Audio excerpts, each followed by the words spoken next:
ओम नमो भगवते वासुदेवाय। देखिए, आज के प्रसंग में आदि शंकराचार्य अपने आश्रम में अपने शिष्यों को पढ़ा रहे थे।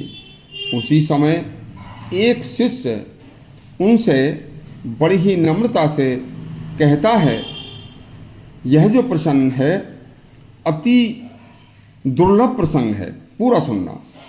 शिष्य ने कहा कि हे भगवान, क्षमा करें और कृपा करके मुझे बताएं कि क्या कोई मृत्यु से बचने का भी उपाय है जिसे करके मृत्यु से बचा जा सके।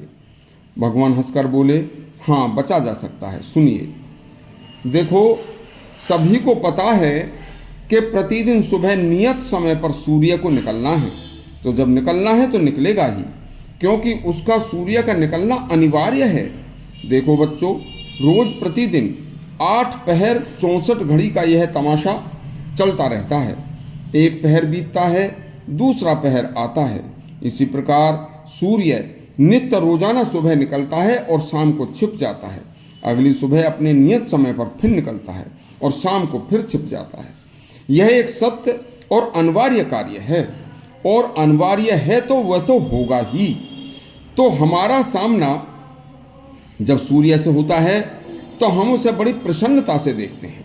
इसी प्रकार से मृत्यु जो है यह भी एक अनिवार्य है।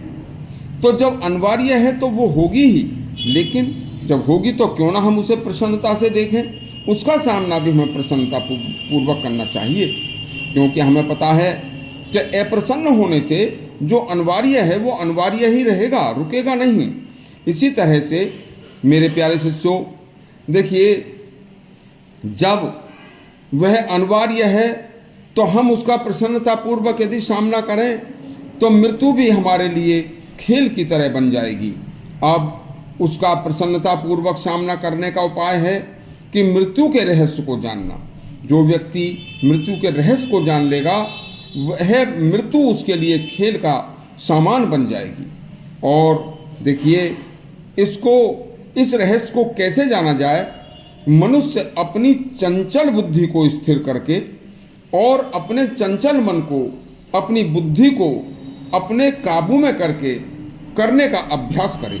और जब यह अभ्यास इस अभ्यास से आप ईश्वर को पहचानने लगें तो बस समझिए कि मृत्यु में भी आपको आनंद आना शुरू हो जाएगा।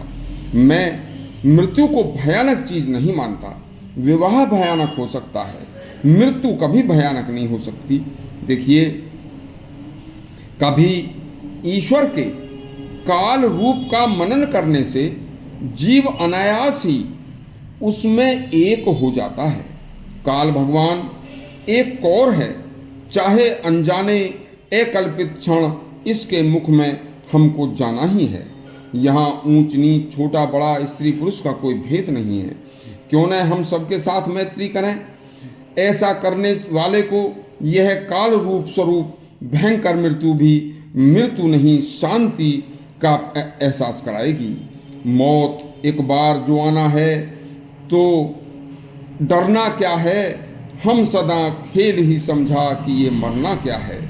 मृत्यु मनुष्य, पशु, दूसरे सभी जीवधारियों को आती है, तो उससे क्या डरना। मुझे तो जन्म की अपेक्षा मृत्यु अधिक अच्छी लगती है। मृत्यु के भय को दूर करने के लिए मनोविकारों को नष्ट करने का प्रयत्न करना चाहिए। जन्म व मृत्यु दोनों एक महान रहस्य हैं। शरीर असत है। असत का अर्थ है क्षणिक, नाशवान, परिवर्तनशील, लेकिन हम इसे शाश्वत समझ बैठते हैं।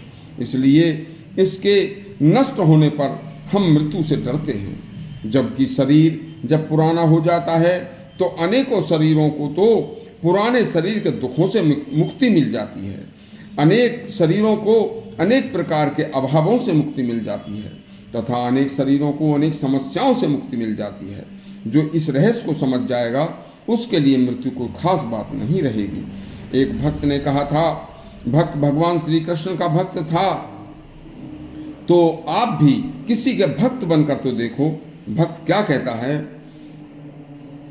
इतना तो करना भगवान, जब प्राण तन से निकले, श्री यमुना जी का तट हो और पास बंसी बट हो, वह सामला निकट हो, तब प्राण तन से निकलें।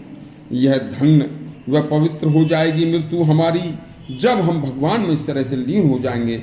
मृत्यु कोई खतरनाक चीज नहीं है। इस तरह के और सुंदर प्रसंग सुनने के लिए हमारा चैनल सब्सक्राइब करें और घंटी दबाएं। धन्यवाद।